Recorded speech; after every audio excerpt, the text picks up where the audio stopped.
இயேசு கிறிஸ்துவின் நாமத்தினாலே இந்த மாலை நேரத்திலே உங்களை அன்போடு கூட வாழ்த்துகிறேன். புதன்கிழமை மாலை தோறும் திருச்சபையின் வளர்ச்சிக்கு காரணிகள், திருச்சபையின் வளர்ச்சிக்கு தடைக்கற்கள் என்ற வார்த்தையின் அடிப்படையிலே நாம் கர்த்தருடைய வசனத்தை தியானித்துக் கொண்டு இருக்கிறோம். கடந்த புதன்கிழமை அன்று பரிசுத்த திருவிருந்து ஆராதனையிலே அன்பின்மை என்னும் தடைகள் 1 யோவான் 4ஆம் அதிகாரம் 20ஆம் வசனத்தை வைத்து அன்பில்லாதவன் தேவனை அறியான், அன்பே பிரதானம் என்பதை குறித்து நாம் தியானித்தோம். அது மாத்திரமல்ல, ஒரு மனமும் திருச்சபையின் வளர்ச்சியும், கர்த்தரை ஆராதிக்கின்ற ஜனங்களுக்குள்ளே விசுவாசிகள் எல்லாரும் ஒருமித்திருந்தார்கள் என்ற வார்த்தையின் அடிப்படையிலே ஒரு மனதோடு கூட கர்த்தரை ஆராதிக்கின்ற பொழுது திருச்சபை வளருகின்ற ஒரு காட்சியை நாம் இங்கே தியானித்தோம். இந்த புதன்கிழமையிலும் பரிசுத்த திருவிருந்து ஆராதனையிலே ஐக்கியமின்மை என்னும் தடைகள், திருச்சபையின் வளர்ச்சிக்கு தடையாக காணப்படுவது என்னவென்றால் ஐக்கியமின்மை. கர்த்தரை ஆராதிக்கின்ற ஜனங்களுக்குள்ளே ஒரு சிறந்த ஃபெல்லோஷிப், ஒரு சிறந்த ஐக்கியம் இருப்பதற்கு பதிலாக ஒருவரை ஒருவர் பகைத்து வாழுகின்ற, ஒருவரை ஒருவர் கடித்து பட்சிக்கின்ற ஒரு தன்மையை சபைகளிலே நாம் அதிகமாய் காண முடியும். ஒருவேளை இது எதை குறிக்கிறது என்றால், ஐக்கியம் இல்லாதபடினாலே, ஒரே மனம் ஒரே இருதயம் என்ற அந்த நிலைப்பாடு இல்லாதபடியினாலே, மாம்சீகத்தில் கர்த்தரை ஆராதிக்கிறபடியினாலே அங்கே ஐக்கியமின்மையை நாம் அநேக சபைகளிலே பார்க்க முடியும். ஒருவேளை கடந்த தேர்தல் நடந்த பொழுது ஆண்டவருடைய பிரிதான கிருபையினாலும் ஒரு கூட்டத்தார் சிறப்பாய் ஜெபித்துக் கொண்டிருந்தபடியினாலும் ஒற்றுமை வேண்டும், போட்டி இருக்கக்கூடாது என்று ஒருவேளை 4 மாவடியிலே குறிப்பாக ஜாமக்காரன் ஜெபத்திலே ஜெபித்துக் கொண்டிருந்தபடியினாலும் கிட்டத்தட்ட 42 சேகரங்கள் அங்கே ஒரு மனதோடு கூட ஒரு நல்ல ஃபெல்லோஷிப்போடு கூட தங்களுடையவர்களை தெரிந்து கொண்டதை நாம் பார்க்கிறோம். ஆனால் மீதமுள்ள அனைத்து சபைகளிலும் ஐக்கியமின்மை காணப்பட்டபடினாலே அது திருச்சபையின் வளர்ச்சிக்கு ஒரு தடைக்கல்லாக மாறிவிடுகிறதை நாம் ஆராதிக்கின்ற இடங்களிலே மிக தெளிவாக அறிந்து கொள்ள முடியும். இது நிமித்தமாய் சில சமயங்களிலே கூச்சல்கள், குழப்பங்கள் நிறைந்து வாழுகின்ற ஒரு காரியத்தை நாம் அடையாளம் கண்டுகொள்ள முடியும். ஆனால் இந்த ஐக்கியமின்மை என்னும் தடை கற்கள் காணப்படுகின்ற பொழுது திருச்சபையின் முன்னேற்றத்திலே, திருச்சபையின் வாழ்விலே அது ஒரு வளர்ச்சிக்கு பெரிய தடையாக மாறிவிடுகிறதை குறித்து நாம் பரிசுத்த லூக்கா எழுதின சுவிசேஷம் 11ஆம் அதிகாரம் 17ஆம் வார்த்தையின் அடிப்படையிலே மிக தெளிவாக அறிந்து கொள்ள முடியும். அப்படி என்றால் திருச்சபையின் வளர்ச்சி பெற வேண்டும் என்றால் ஜெபம் மிக மிக அவசியம் என்பதை குறித்து அப்போஸ்தலர் 2ஆம் அதிகாரம் 42ஆம் வசனத்திலே நாம் மிக ஆழமாக அறிந்து கொள்ள முடியும். ஒரு திருச்சபை வளர்வதற்கு முக்கிய காரணம் என்னவென்றால் ஜெபம் இருக்க வேண்டும். இங்கே வாசிக்கிறோம், அவர்கள் அப்போஸ்தலருடைய உபதேசத்திலும் அந்நியோன்யத்திலும் அப்பம் பெற்கிறதிலும் ஜெபம் பண்ணுவதிலும் உறுதியாய் தரித்திருந்தார்கள். எங்கே கர்த்தருடைய ஜனங்கள் ஒரு மனதோடு கூட ஜெபத்திலே உறுதியாய் காணப்படுகிறார்களோ அங்கே சபைகள் வளர்ந்து பெறுகிறதை, அங்கே ஆத்துமாக்கள் ரட்சிக்கப்படுவதை நாம் மிக தெளிவாக அறிந்து கொள்ளுகிறோம். ஒருவேளை நாம் வேதத்திலே திருப்பிக் கொள்ளுகின்ற பொழுது தானியேல் என்ற ஒரு மனிதன் தினமும் 3 வேளை ஜெபித்த பொழுது தரியு ராஜா தன்னுடைய தேசத்தில் மாத்திரமல்ல கிட்டத்தட்ட 120 தேசங்களுக்கு நிருபங்களை எழுதினான்.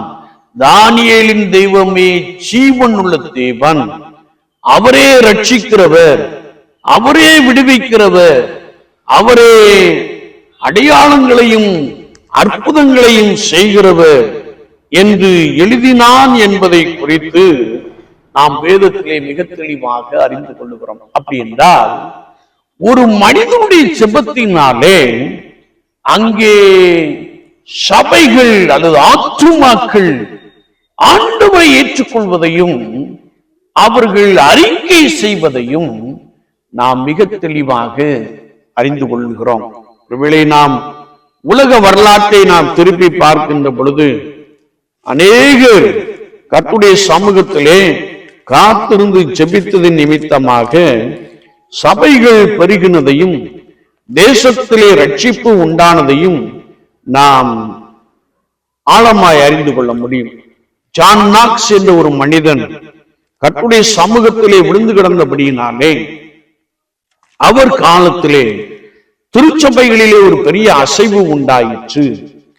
அங்கே அநேகர் ரட்சிக்கப்பட்டார்கள். சபையார் விடுதலையோடு கூட கர்த்தரை ஆராதித்த அந்த தன்மைகளை நாம் மிக தெளிவாக அறிந்திருக்கிறோம்.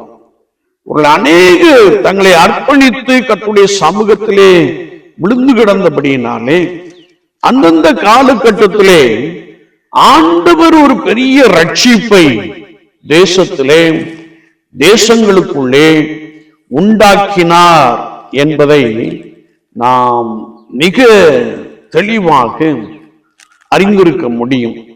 அது மாத்திரமல்ல, எந்த ஒரு சபை ஜெபத்திலே உறுதியாய் காணப்படுகிறதோ அங்கே ஆண்டவர் ரட்சிக்கப்படுகிற ஜனங்களை அனுதினமும் சேர்த்து கொண்டே வருகிறார் என்ற நிகழ்வும் அதிகரித்துக் கொண்டே இருப்பதை நாம் மிக தெளிவாக அறிந்து கொள்ளுகிறோம்.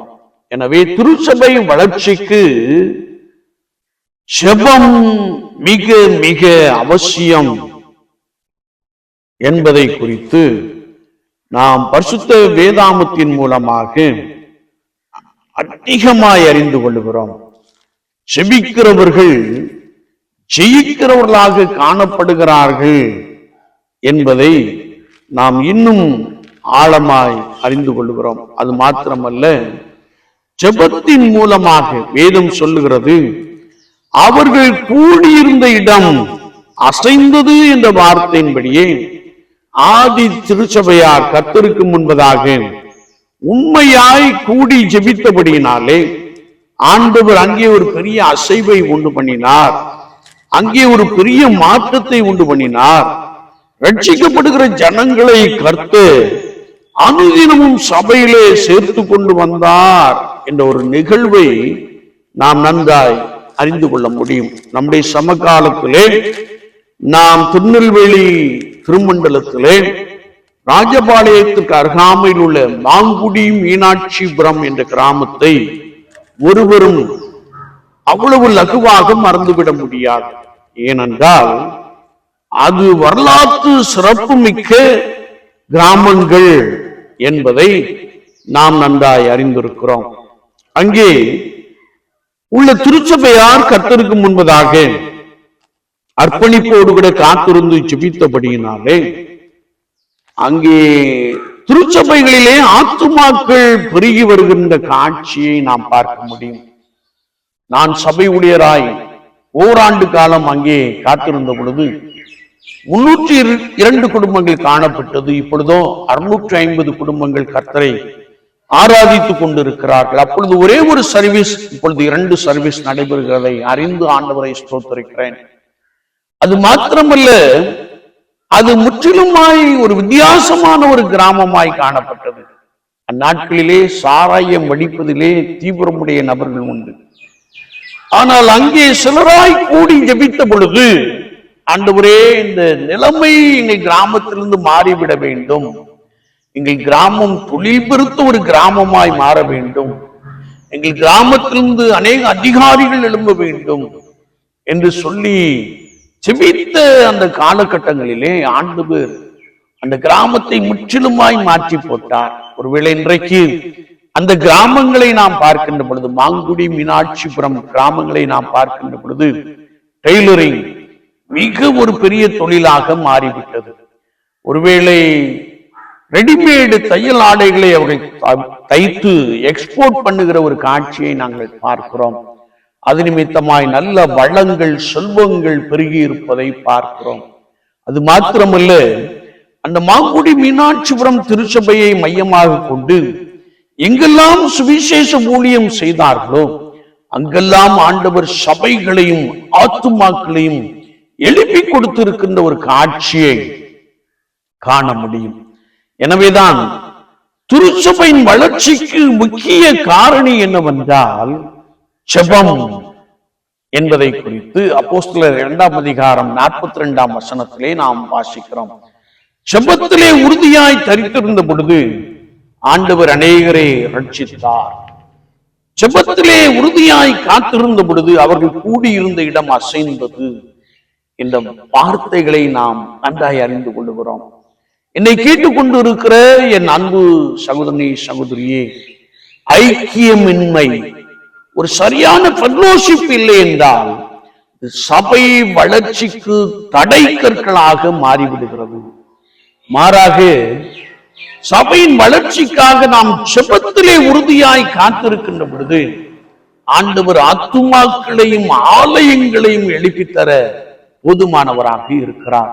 குறிப்பாக அந்த மாங்குடி மீனாட்சிபுரம் கிராமத்தை நாம் பார்க்கின்ற பொழுது சுகாதாரத்துறையிலும் காவல்துறைகளிலும் அநேக அரசு அதிகாரிகள் எழுப்பி இருப்பதை நாங்கள் கண்டு ஆண்டவரை ஸ்தோத்திரிக்கிறோம். இதற்கு அடிப்படை என்னவென்றால், ஆரம்ப காலத்திலே சிலராய் கூடி ஜெபித்த ஜெபம். அந்த ஜெபத்திலே ரெவரண்ட் ஞானதுரை, அருமையான சகோதரர் மோகன் மற்றும் அடிமை ஒருவேளை ராம் முழுவதும் அதிகாலை வரைக்கும் காத்திருந்த நாட்களை நாங்கள் எண்ணி பார்க்கிறோம். இந்த நாட்களிலே சபைகள் பெருகி இருப்பதை நாங்கள் பார்க்கிறோம். இதற்கு அடிப்படை என்னவென்றால், ஜெபத்திலே ஒரு சபை காத்திருக்கின்ற பொழுது, ஜெபத்திலே சிலராய் காத்திருக்கின்ற பொழுது ஆண்டவர் அங்கே எழுப்புதலை தருகிறார். ஆண்டவர் அங்கே ஆத்துமாக்களை தருகிறார். ஆண்டவர் அங்கே ஆத்துமாக்களை ரட்சிக்கிறார். ஆண்டவர் அங்கே ஆலயங்களையும் கட்டி எழுப்பி தருகிறார். சுவாச வாழ்க்கையிலே நான் திருச்சபை வளர்ச்சிக்கு காரணமான ஒரு நபராய் காணப்படுகிறோமா, அல்லது திருச்சபையின் வளர்ச்சிக்கு தடைக்கல்லாக காணப்படுகிறோமா? நமக்குள்ளே ஒரு நல்ல ஃபெல்லோஷிப் காணப்படுகிறதா, அல்லது நாம் ஐக்கியத்தை இழந்தவர்களாக, ஒருவரை ஒருவர் பகைக்கிறவர்களாக, சபையில் இருந்து கொண்டு உள்ளில் உதைத்து கொண்டு இருக்கிறவர்களாக காணப்படுகிறோமா? சற்று நம்மை நாமே ஆராய்ந்து பார்ப்போம். ஜெபத்திலே உறுதியாய் காணப்படுவோம், ஃபெல்லோஷிப்பிலே உறுதியாய் காணப்படுவோம். ஆண்டவர் ஆத்துமாக்களையும் ஆலயங்களையும் சபைகளையும் எழுப்பித்தர வல்லவராக இருக்கிறார். ஆண்டவர் நாம் இந்த வார்த்தைகளை கொண்டு நம்மை பலமாய் நடத்துவாராக. ஆமீன், ஆமீன். நாம் ஜெபிப்போம். நேசிக்கிற நல்ல ஆண்டவரே, இந்த வேலைக்காக நாங்கள் உமக்கு நன்றி செலுத்துகிறோம். சபையின் தடை கற்களுக்கு, சபையின் வளர்ச்சிக்கு தடைக்கல்லாக காணப்படுகிற ஐக்கியமின்மை, அது எங்களை விட்டு எடுபட்டு போகட்டும். நல்ல ஒரு ஃபெல்லோஷிப்பை உருவாக்கித்தாரும், நல்ல ஒரு ஐக்கியத்தை உருவாக்கித்தாரும். சபையின் வளர்ச்சிக்கு காரணமான ஆண்டவரே, ஜெபத்திலே உறுதியாய் காத்திருக்கக்கூடிய அந்த கிருபையை நீர் ஜனங்களுக்குள்ளே நிறைவாய் கொடுக்கும்படியாய் நாங்கள் வேண்டு நிற்கிறோம். ஜெபிப்பதின் மூலமாக ஆத்துமாக்கள் ரட்சிப்படையவும், அவர்கள் கூடியிருந்த இடம் அசைந்தது என்ற வார்த்தை நிறைவேறவும் ஆண்டவர் உதவி செய்யும்படியாய் நாங்கள் ஜெபிக்கிறோம். பவுலும் சீலாவும் ஜெபம் பண்ணி தேவனை துதித்து பாடினார்கள். காவலில் வைக்கப்பட்டிருந்தவர்கள் அதை கேட்டுக்கொண்டிருந்தார்கள். சடுதியில் அஸ்திபாரம் அசையும்படியான ஒரு அசைவு உண்டாயிற்று. எல்லா கதவுகளும் கலந்து போனது, எல்லாருடைய கட்டுகளும் கடந்து போனது என்ற வார்த்தையின்படியே கட்டுகள் யாவும் இயேசுவின் நாமத்தினாலே கடந்து போகட்டும். விடுதலையோடு நம்மை ஆராதிக்கிற ஜனங்களை நீர் எழுப்பி தருவீராக. அதற்காக ஜெபம் என்னும் அந்த கிருபை, ஜெபத்திலே உறுதியாய் காத்திருக்கிற அந்த கிருபை ஜனங்களை அதிகமாய் நிரப்பட்டும். ஆண்டவர் சபையை வளர்ச்சியின் பாதைகளை நீர் கொண்டு செல்லும்படி நாங்கள் வேண்டு நிற்கிறோம். வார்த்தைகளை கேட்டவர்களை பலப்படுத்தும், மாற்றத்தை உருவாக்கும். இயேசு கிறிஸ்துவின் நாமத்தில் ஜெபம் கேளும் பரிசுத்த பிதாவே. ஆமென், ஆமென்.